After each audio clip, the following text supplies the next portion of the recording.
So welcome to the ADSA Diversity, Equity, and Inclusion SIG meeting today. We're having a chat with Alycia Crall from NEON, who will be introducing the Environmental Data Science Inclusion Network. A couple of things before we get started. ADSA has a code of conduct and it's on our website and also linked in the notes document. So please take a look at that when you have a chance.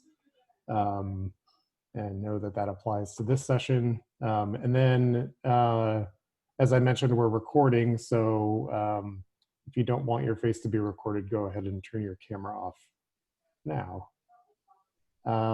So at this point, I'll turn it over to Alycia and we will get started. Great, thanks, Steve. Before I do start, because this is the DEI SIG, I wanted to show you all a little trick that I learned fairly recently. So I uploaded this presentation to Google Slides, and it has a closed captioning feature on it. And so I thought you might want to see how it works as I give my presentation. So as Steve said, my name is Alycia Crall. I am currently the community manager for the Environmental Data Science Inclusion Network, or EDSIN, but I work for the National Ecological Observatory Network, or NEON. For NEON, I lead their strategic engagement work and help support their diversity, equity, and inclusion initiatives. So before I talk about EDSIN, I wanted to share just a couple of slides about NEON to provide a little bit of context behind why I am leading or currently leading EDSIN and why NEON was involved. So NEON is fully funded by NSF. It's a continental scale ecological observation facility that is operated by Battelle Memorial Institute, which is located in Columbus, Ohio. NEON headquarters are actually located in Boulder, Colorado. But the program provides free and open data on the drivers of and responses to ecological change. All the data collected are standardized, which creates a framework for research and experiments. But we also support data interoperability through our program for integration with other national and international network science projects. So this is a map showing you the location of all of the NEON field sites. There are 81 across the country. That includes Alaska, Hawaii, and Puerto Rico. We have 47 terrestrial sites and 34 aquatic sites. Each of these sites is collecting over 180 data products. So we collect data on the atmosphere, soils, plants, and animals at those locations.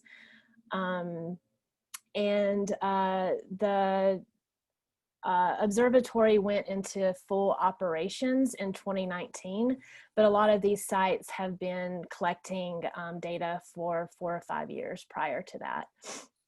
As we transitioned, the program transitioned into operations, a lot of people in the program started having conversations about what our role should be in addressing the growing data divide, which we all know separates individuals, communities, and institutions.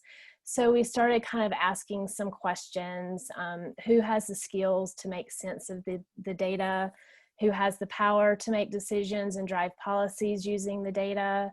Who is collecting the data and how are those data being used? Who has access to the data? And I think really relevant to this group is which institutions have the capacity and resources to develop data science programs for their students. So we submitted a grant to the NSF INCLUDES program, which is focused on broadening participation across STEM fields. It was awarded for us to hold a conference that examined DEI at the intersection of the environmental sciences and the data sciences. And so we had 13 collaborating organizations that supported that initial conference, and their logos are pictured here. But we ended up receiving twice as many applications to attend than we could accommodate. So we were at capacity with 104 attendees, but we had various plenary presentations, lightning talks, posters. We had a panel discussion. We used an unconference format for our breakout sessions, and so that basically allowed participants to dictate what those breakout sessions were going to be. And so that helped us understand what community priorities were coming from those discussions. But all of the presentations, posters, the conference proceedings are all available on our website, which is listed here. But this conference is what ended up leading to the formation of EDSIN. Our conference planning committee was very intentional about having an inclusive meeting.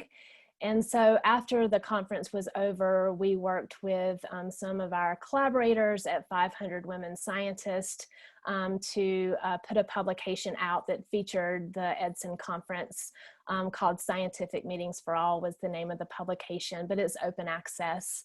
And so I just wanted to bring that to your attention in case you are interested.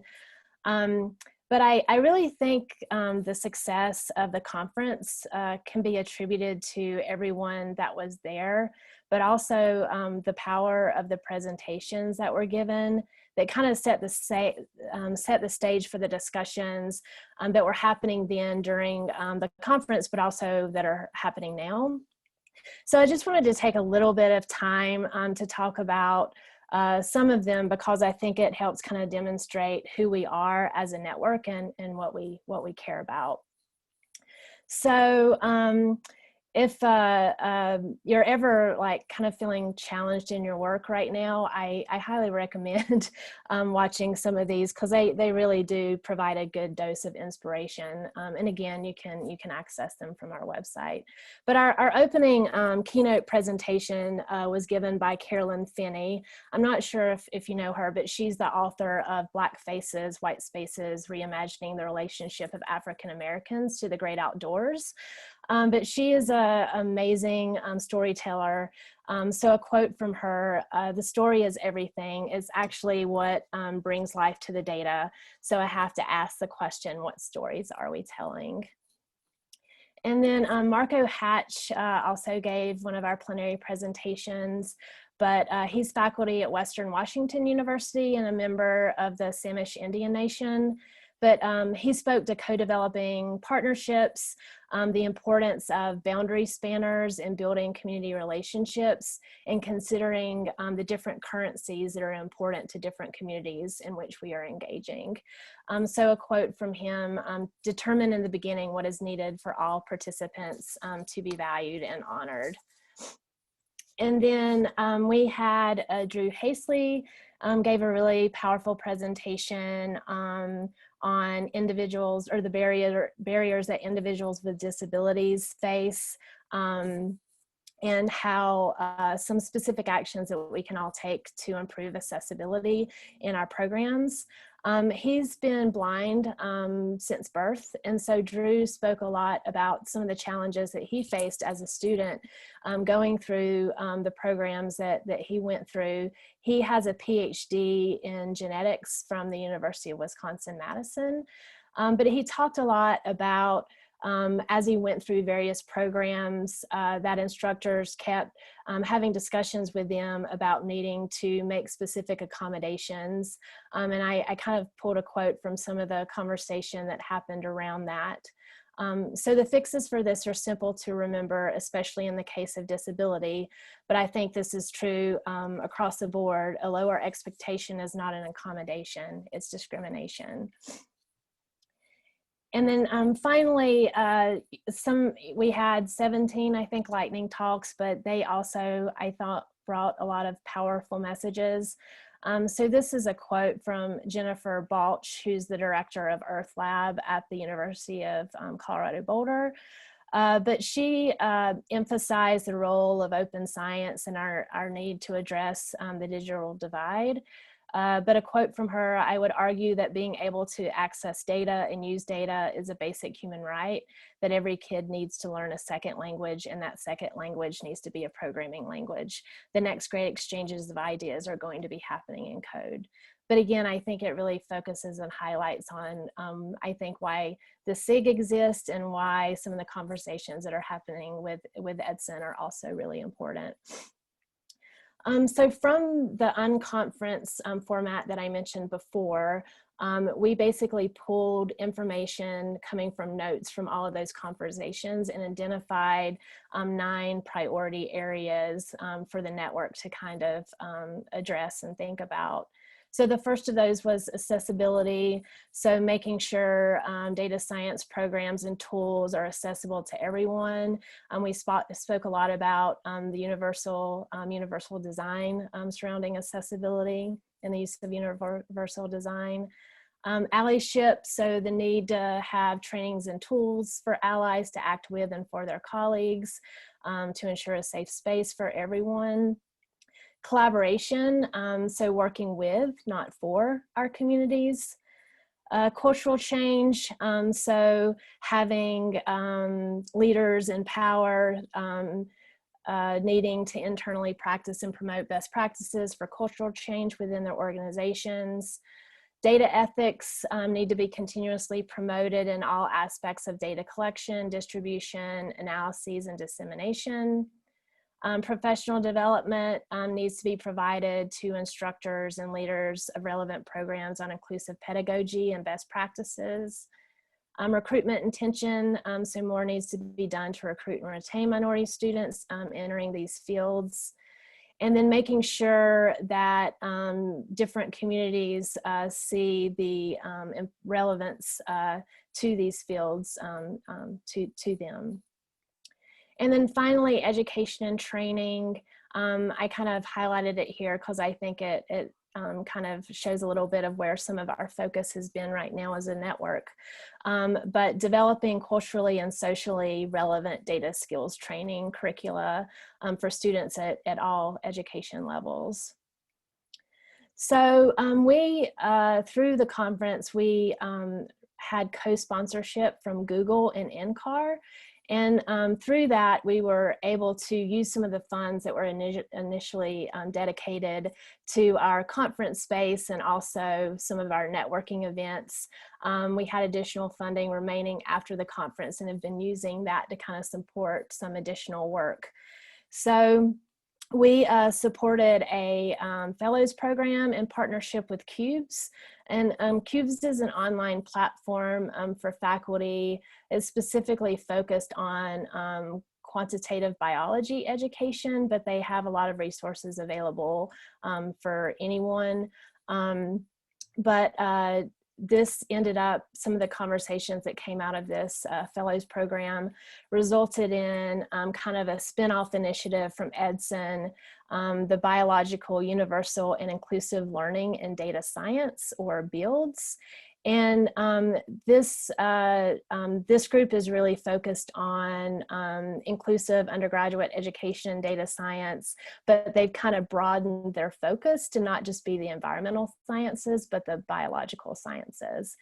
Some of the work of the fellows, they actually ended up developing a tagging ontology for the QUBES platform, which has a lot of open education resources to make it easier to find curricula that focuses or includes inclusive pedagogy practices and universal design for learning practices. But this has been primarily led by Carrie Diaz-Eaton, who's at Bates College. She was one of the members of the planning committee for the initial EDSIN conferences, kind of been co-leading the network with me since the conference ended. We also were able to send a cohort of about 10 of our members to the Society for the Advancement of Chicanos and Native Americans in Science. We hosted a booth there in collaboration with the Plant Science Research Network. One of the leaders of that network has also been highly involved in EDSIN. We also have partnered with BLUE, which is the Biodiversity Literacy and Undergraduate Education Program. There's so many acronyms, aren't there? And then iDigBio to have an inclusive teaching webinar series. I have the URL here. I can put it in the chat after the presentation for anyone that might like to look at this. But we've had 3 webinars to date. The first one was on inclusive teaching practices, which was given by Brian Dewsbury at the University of Rhode Island. If you haven't heard him speak, he's amazing. He does a really, really great job. And that webinar was recorded. So again, if you would like to see that, you can. The second one actually had Drew and someone else that's involved with QUBES, Haley Orndorff, really talk a lot about the Universal Design for Learning framework and what that looks like. If you're not familiar with universal design, it's really focused on building programs to be accessible for everyone, as opposed to making accommodations after a program has been developed. And then the last one that was given was on the role of educators in dismantling systemic racism, and that was given by Calissa Wing. So again, you can find additional information about all of these on that website that I just mentioned. But over the past year, the program has grown to 207 members, and that includes faculty from 17 minority serving institutions and 8 community colleges.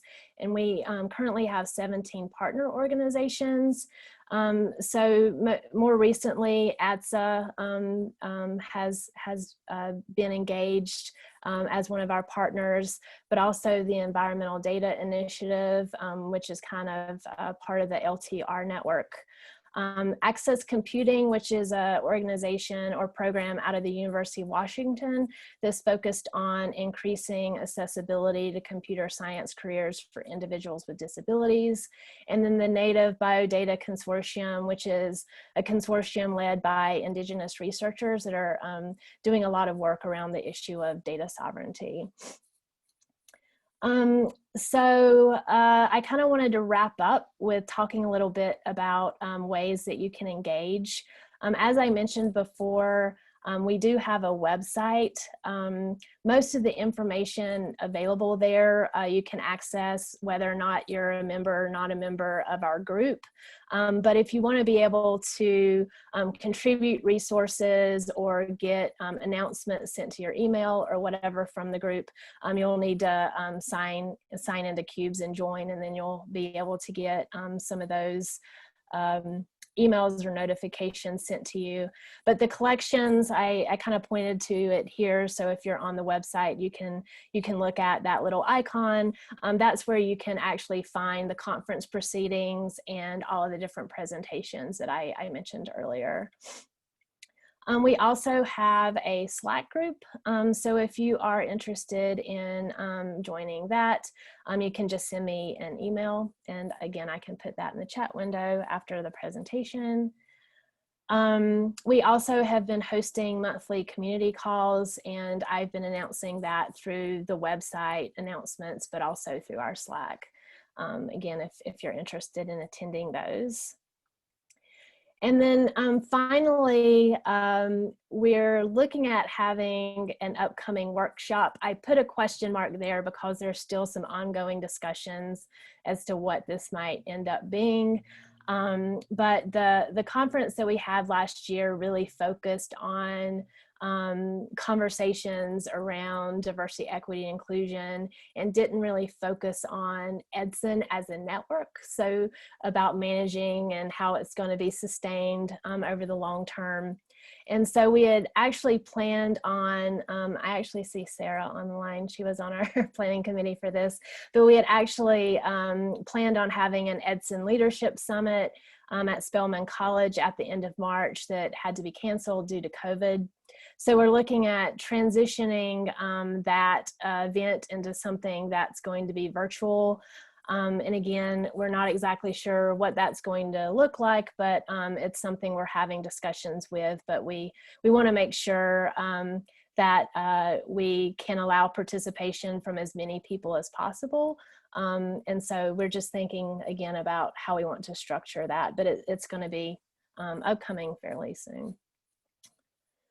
So with that, I wanted to take any questions. I wanted to allow enough time to have some discussion, so I didn't want to speak for too long. Great, thank you. So I think we have a small enough group that if people just want to unmute and chime in, you can go ahead and do that with questions or comments.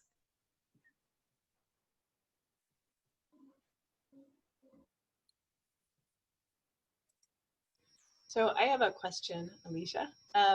That workshop that you mentioned at the very end, now that it's transitioning to virtual, are you imagining that you can broaden to more groups and institutions? And do you have ideas of how you might do that and still kind of maintain the focus of the workshop? Yeah, the summit that we had originally planned, we wanted to keep it smaller. So we had planned on just having about 40 people participate. But I think for this new workshop, we're thinking about opportunities and ways that we can involve more people in that process.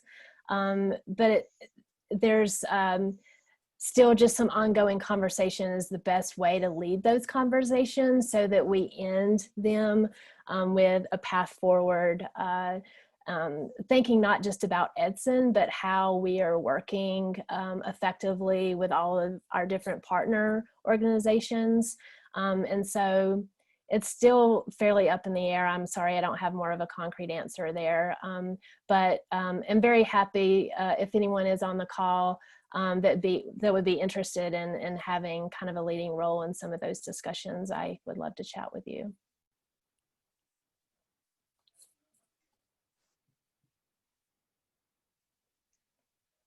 This is Catherine Carson here. I'm just in awe of what you've accomplished. It just brings a smile to my heart to see how much grassroots intelligence has gone into building this beautifully thoughtful network and set of programs.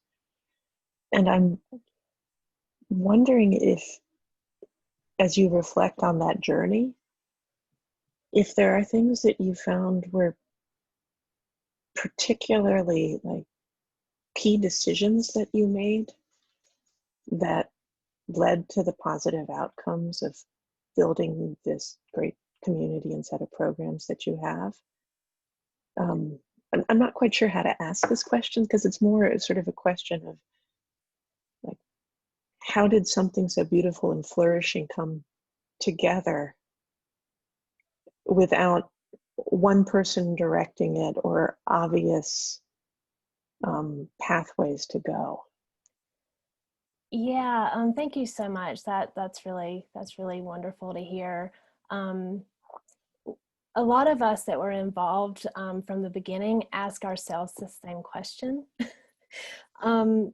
It's that all of us left the conference like feeling just so inspired and really wanting to go out and do something and make change, and we're just so motivated by all the great conversations that we had.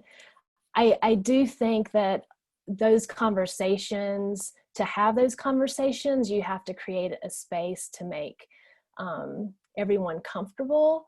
And so we really worked hard to make sure that was the case. However, we definitely had some lessons learned around that in terms of we had volunteers support and facilitate the discussions in the breakout sessions.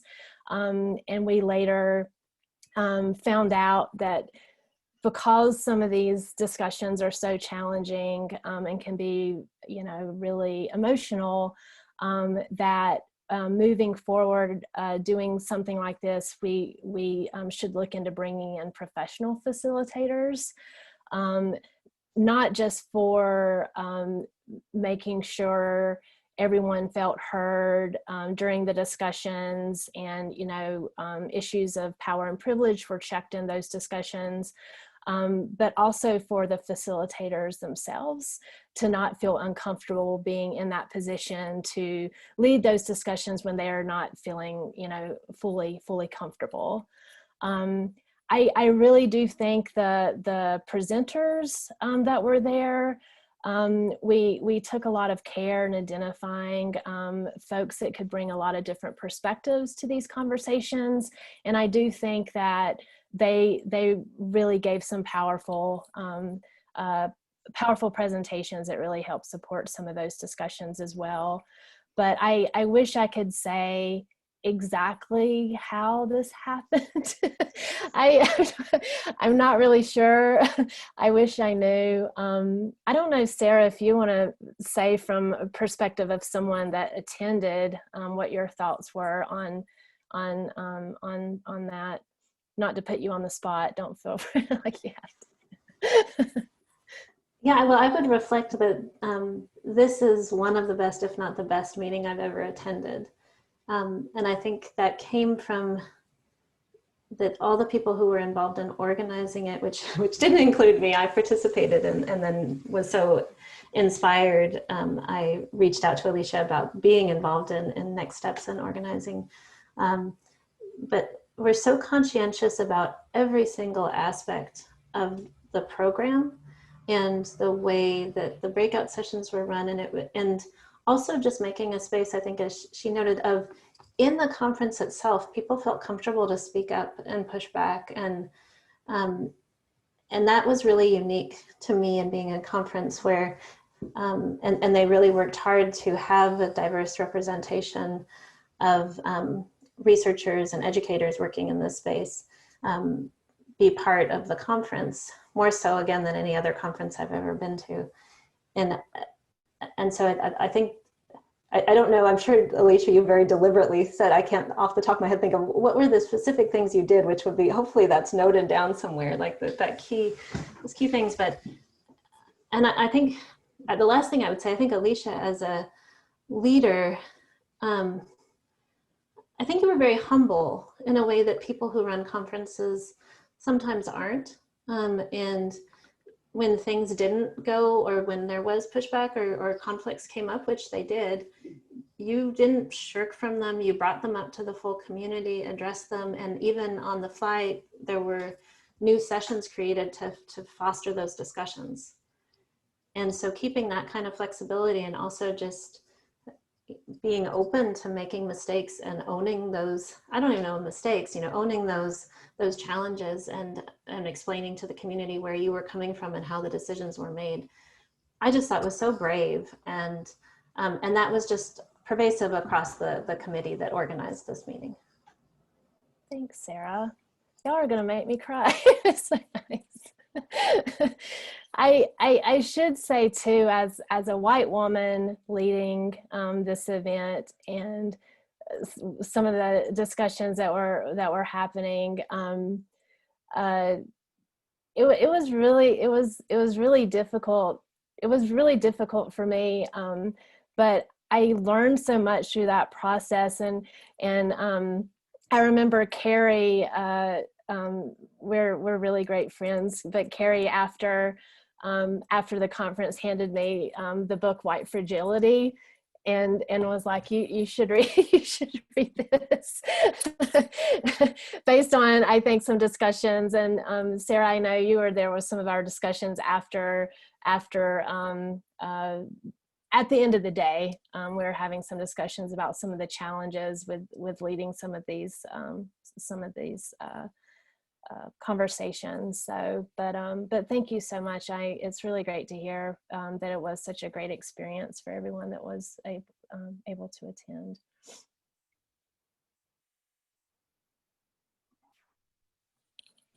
Any other questions, or did Alycia, do you want to do the breakouts? Although, do we even want to break out? Do we just want to continue discussion in this relatively small group? I'll leave that up to you. Yeah, I think it's totally fine just to have some discussion. I just kind of basically threw some questions together here. And some of them are really related to just EDSIN and ADSA and how we might all be able to work together. But there's some discussions that have been happening from all of our partners this is something I'm sure we're not going to be able to get to. But this final question, and I think this is just something as a community we all really need to start thinking about, is like, what does success look like? Like, if we're successful at making data science equitable, diverse, and inclusive, like, how will we know when we've achieved that? What does that look like? And I had another quote, I'm sorry, another quote to share from Melvin Hall, who was in attendance at the conference. And you could basically pull quotes out from every single word that he said. He's just amazing. But I think that what he says here really helps kind of think about, why it's really important to think about, what success is. So what I want to do today is invite you to let go of some of the concerns of dealing with diversity, inclusion, affirmative action, access, and universal design, and all of the other labels that we are caught up in attempting to fix some things that we know are very wrong about the systems that we work with, and encourage you to dream about what the system might be, because only in getting outside of those specific fixes for tomorrow can we plan a better long-term future.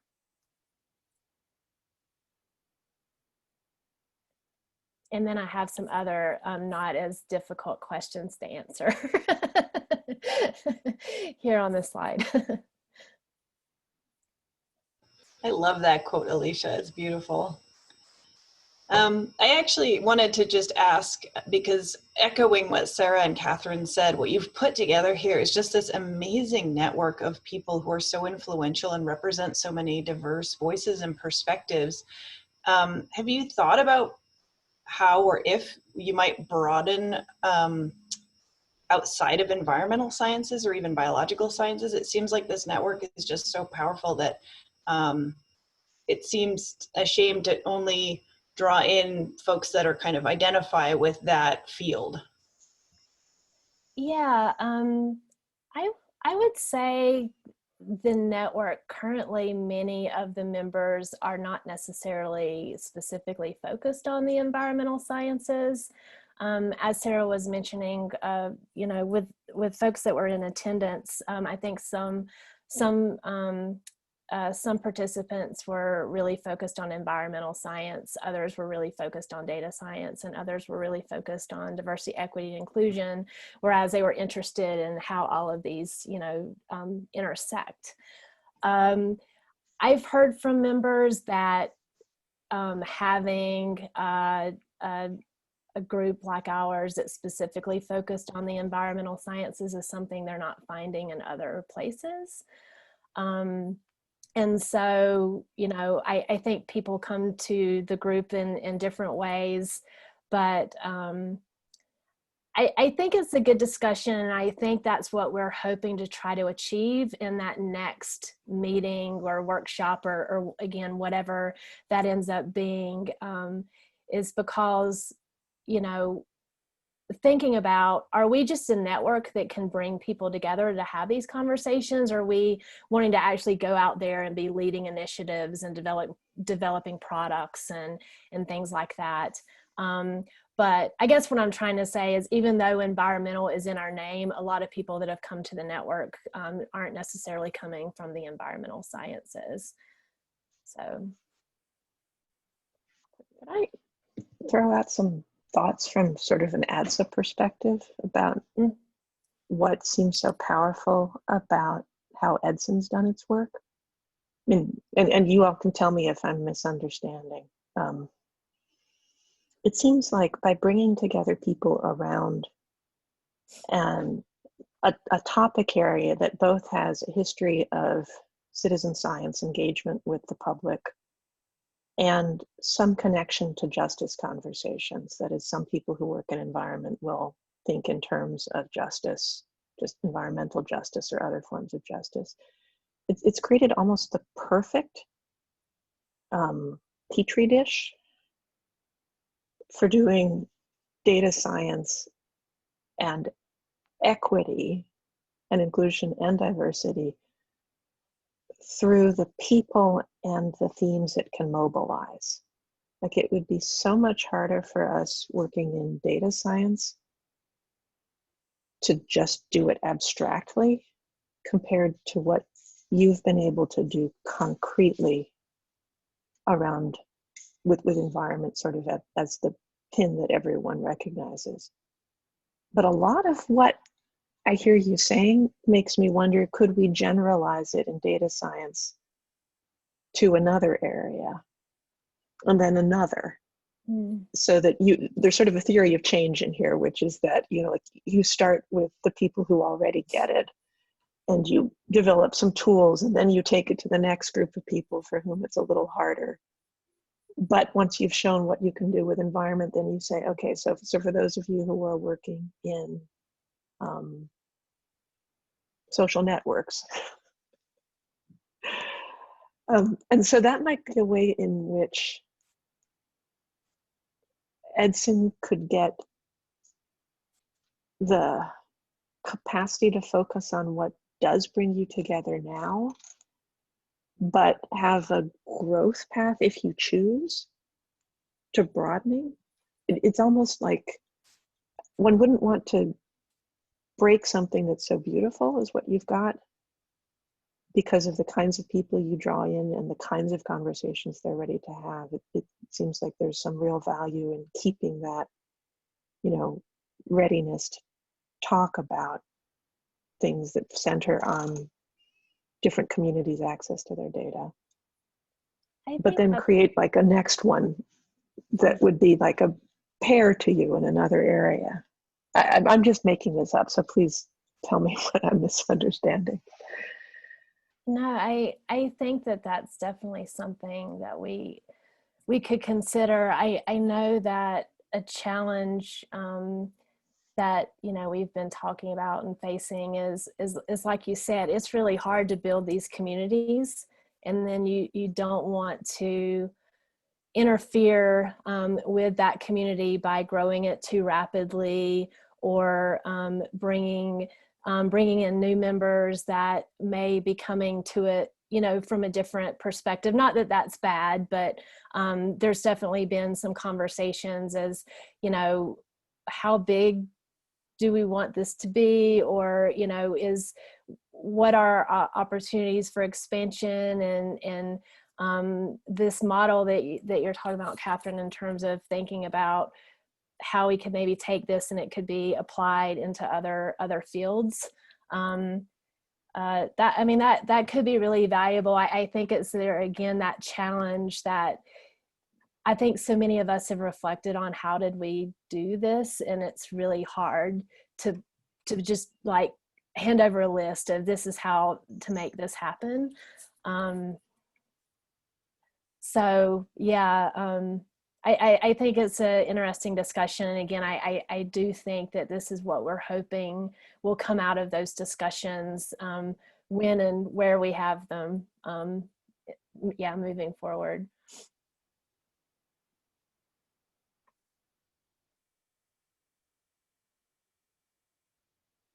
I can definitely ask more questions, but I don't want to dominate. Others probably have other things too. I guess I could make a comment as well in thinking about the network. I think a lot of people sometimes will kind of think, I'll build this and folks will come, as opposed to, I really took care in sending out personal invitations, not to to individuals, like,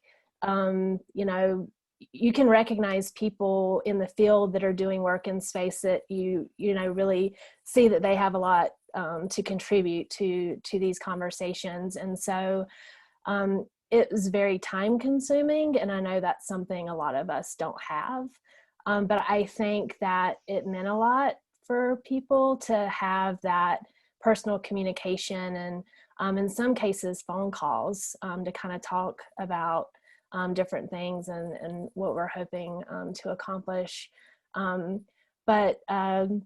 Well, Sarah was on our last community call too, where Elizabeth Sudeth, who's one of the faculty at a minority serving institution in Atlanta, was having, well, she just made a comment about, you know, everyone's talking about how to be more inclusive, and she's like, I've never been invited to the table to even have these conversations.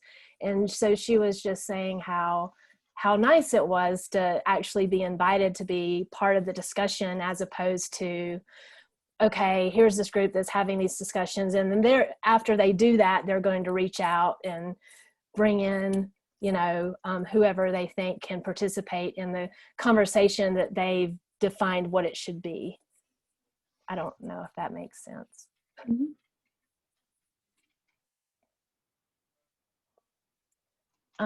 We're definitely too with some of our partners.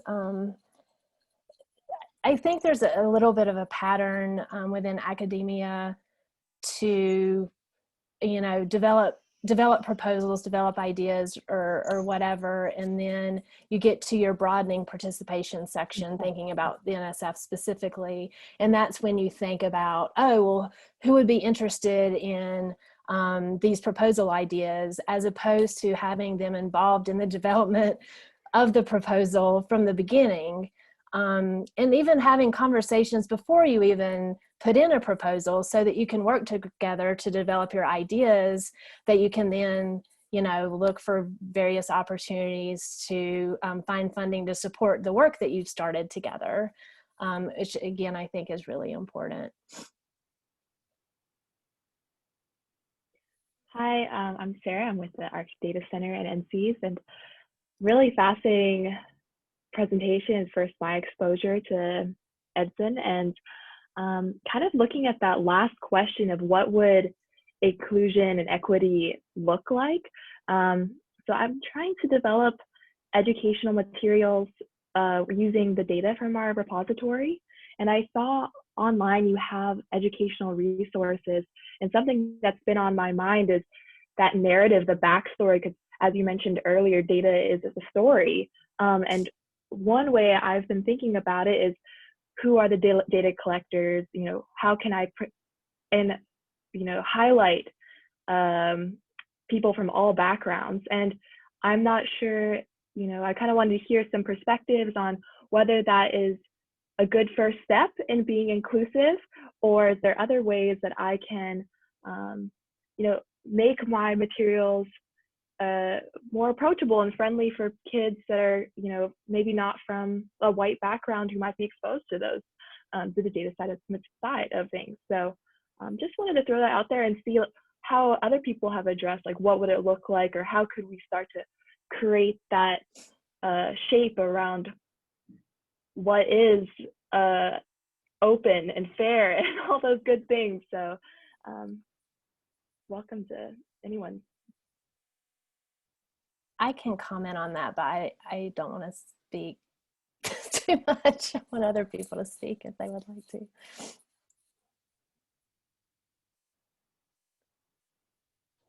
Alycia, I'd actually like to hear what Neon is doing in that space. Like, you have this sort of massive data that you're producing, and you don't want, presumably, just the same people to suck all that data in and use it. You want to diversify the population of people who are analyzing that data. So I wonder if Neon has any examples that other groups could draw on in that area. Yeah, so we're currently trying to find funding for this, but several of us following the EDSIN conference worked on a workshop proposal that was focused on developing socially and culturally relevant data science curricula. But I think something that might have been unique to what we were proposing in this was to actually bring in community members that are impacted by some of the topics that might be brought into the curricula, so that would create a powerful personal story with the data. So for example, we have our site in Puerto Rico that was collecting data before and after Hurricane Maria passed through. One of our sites is in Great Smoky Mountain National Park, right near Pigeon Forge, where wildfire went through, recently. We have sites in California now that are being impacted by the fires, but we also are collecting data on biodiversity, so looking at culturally relevant species and how that's changed. We've found new species of mosquitoes in Alaska that have never been found there before. And so, tying that into potentially like public health concerns. Most recently, we put in for a very, very small amount of money, like $20,000, but to have some discussions to develop kind of a proof of concept for how to work together with people that have expertise in inclusive pedagogy, those community members, and then data scientists, and bringing them all together so that the end product would be for them to have created these really great curricula or training programs or whatever it might be. And so it was very much just kind of a proof of concept. So we're having the discussions, but just haven't had the capacity or whatever to kind of move them forward. We do trainings and workshops and reach out to minority serving institutions. And so a lot of our different workshops have actually been hosted at minority serving institutions. So we try to be very intentional about engaging with different communities and working with them to, again, I think that's where that whole working with communities as opposed to for communities comes into play. As like, oh, here's our little package thing that we're going to throw off at you versus let's work together to figure out, put something together that we can all contribute to and have pride for. But I say that because there are circumstances that NEON is like, here's our package thing and we're throwing it out there. So I mean, this is a wacky idea that I just drummed up. But so we have this session at the ADSA meeting and Data Science Leadership Summit coming up about rapid response data science. So how do you deploy data science teams and efforts around disasters? And I heard you just say that a few of these examples from NEON are really related to these major events that affect people, but also affect the environment around them. Mm-hmm. And so I'm wondering if when we think about that rapid response, sort of like a post hoc element of that rapid response to say, like, after it's over, maybe part of the process should be to look at the data and the analysis that was done, and how can we take what we've done and learned and then apply that in an educational way that could sort of package up the response to that disaster and kind of do what you're saying you're doing with the NEON data. And so kind of as an element of a rapid response to disaster and data science, that you'd apply data science to, after it's over, taking that information and what happened and turning it into a educational opportunity might be interesting, sort of in the way that you're talking about NEON. Could I actually try taking, sorry. I was just going to say, I don't know if this is part of the discussion you're planning, but I think there's a really important piece, and I'm sure this is part of the discussion, but of this doesn't happen after the fact, right? That there's community engagement during these types of events, and that's actually a really opportune time to start to be building on those connections and bringing those stories out, so that and maybe, you know, making the folks that you're engaging with aware that that's part of the intention to bring these stories, these real examples to life and back out to the community along with the data sets so that they become meaningful because in a different way. We've done a lot of data science storytelling events in conjunction. I'm involved with the West Big Data Innovation Hub, and maybe there's an opportunity there to engage, because we've worked with some really nice data science storytelling professionals, and those sessions often just draw in people from much broader streams of life as well than we get in academia. Sorry, Karen. And if I could reflect a little bit on what Steve and Sarah said, I've been watching how the data science community has responded to COVID-19, both watching inside my own university and sort of watching through a bit of the ADSA lens. And there are people who do it without community engagement, and that seems to be sort of more of the norm. It's like, I got a data set, I could go and do some predictions on it, and that's my contribution. And then there's the other group that's more anchored in public health, which has a tradition of working with communities that is a more sort of reflective about their response, rather than just saying, let's go get a bunch of the best computer scientists and statisticians and applied mathematicians and throw them at this project. And if ADSA could help switch the default thinking inside the data science community more towards the, you know, public health community engagement approach, I think that would both be a service to data science and would start moving towards the data science we want to see in the future as being more broad-based, more inclusive. And I don't know if, Steve, that's too much to ask from this ADSA meeting, but worth trying. Yeah, let me jump in just a little bit, because I've got many of these things at Charlotte going on. And so I've got my place-based initiatives that are founded in the public health sciences department that is part of the school, as well as the social work, School of Social Work.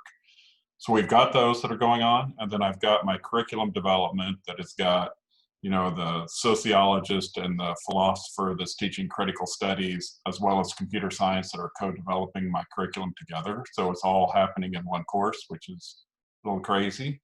And then I've got my community engagement that I'm trying to develop to get my students out into the community, but I don't know how to bring them all together. And so they seem to be very separate right now, but if there's, you know, best practices or recommendations, or how do we bring all this together, is one of those things that I'm trying to do, and we're working on all of them. But the school's so new, it's still kind of rough. Any thoughts, or how do we get, we're started, but it's not integrated very well yet.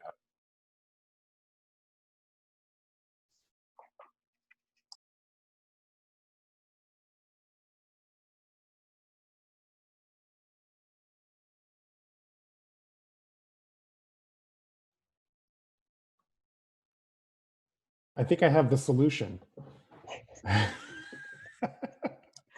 I don't, but I think, Doug, that one of the things that is probably very useful is hearing exactly what you're saying right now, right? What does it look like to try to put something like this together, and what are the challenges that you face when you're, you know, not just like putting together a data science program or initiative or whatever it is, but when you're really intentionally trying to make it community focused or relevant to a broader population.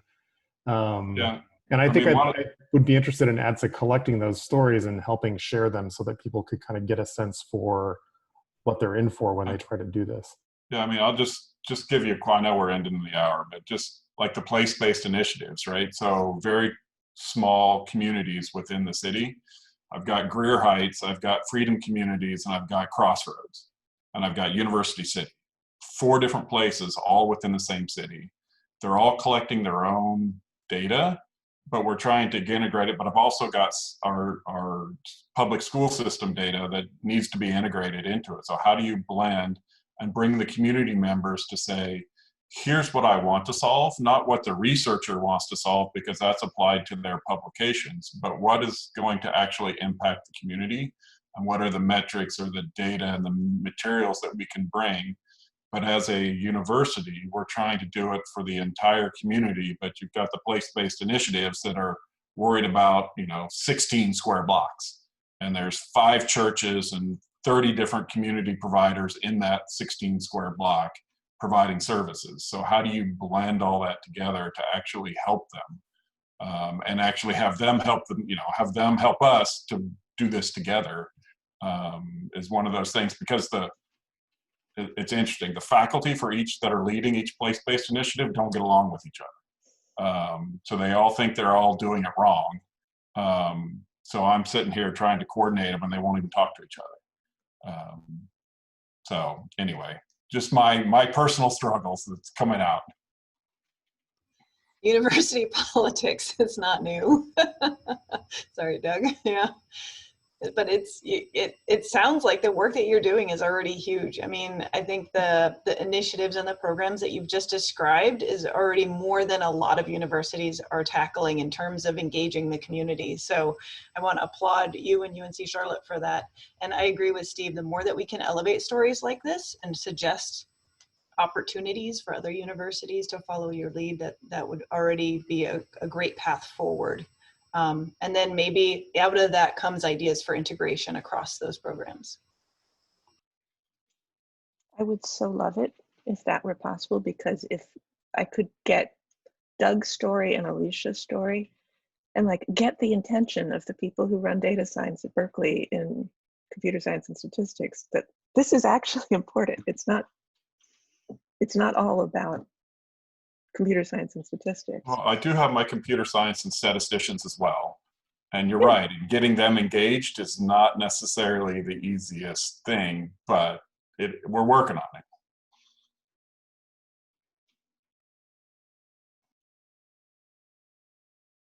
Community engagement. It's fractal.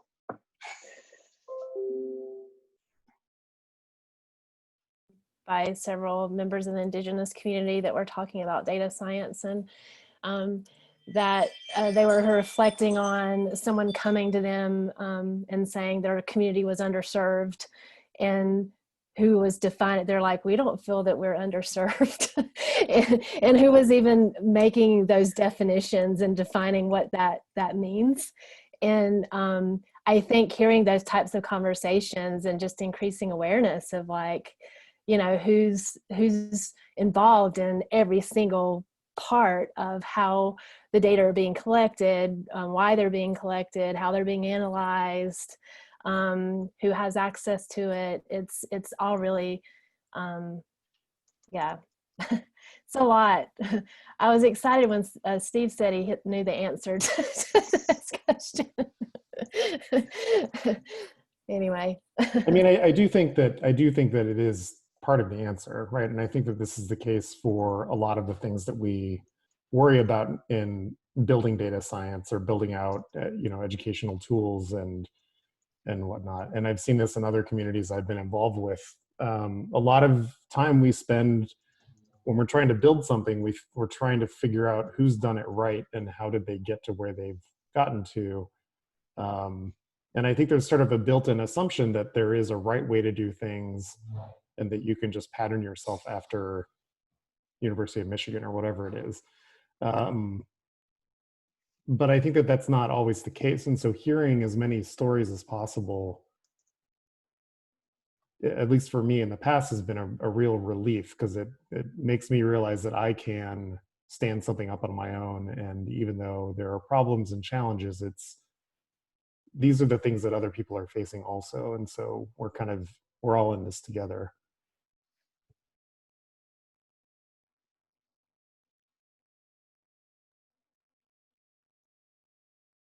Well, I've got to drop, but Alycia, thank you very much. I've taken some notes and would love to continue with this at some point in the future.